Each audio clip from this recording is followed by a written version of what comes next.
help with aids. And I've got them. Hi, this is Thomas Bowles with SwapRatz. I'm here to teach you about presentation aids.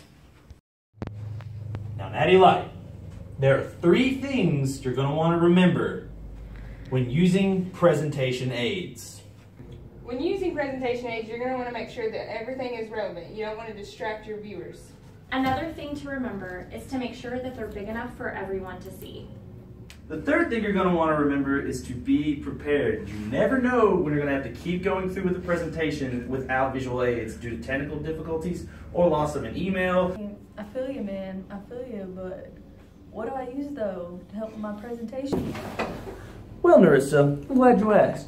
Let me introduce you to my good friend, Mr. Microsoft PowerPoint. Microsoft PowerPoint is a digital presentation software that is completely customizable. It uses slides, audio, pictures, and many other things to make it professional and also keep it original.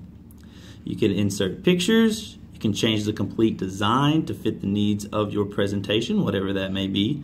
You can work in transitions to make the slide more interesting for each portion. You can even add animations to change the way your words come in and out. When you're doing a PowerPoint presentation, you're going to want to remember to keep it looking professional and well organized. This is an example of a good way to get your point across. Now here's an example of a bad way to get your point across.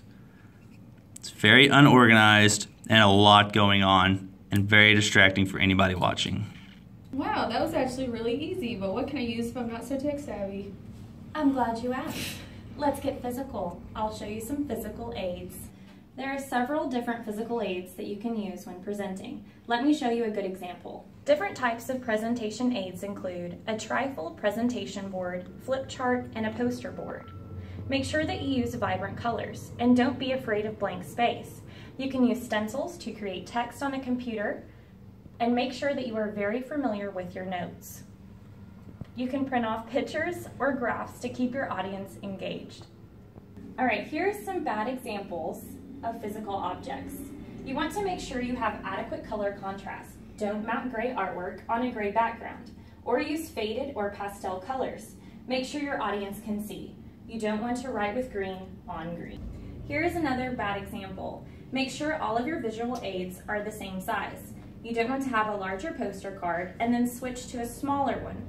You want to keep your audience engaged. With using these helpful tips on presentation aids, you too can successfully produce a professional and well-organized presentation. Whoa! Whoa! Whoa! I never knew using presentation aids could be so easy! Thanks, SwapRatz! You're welcome, Narissa.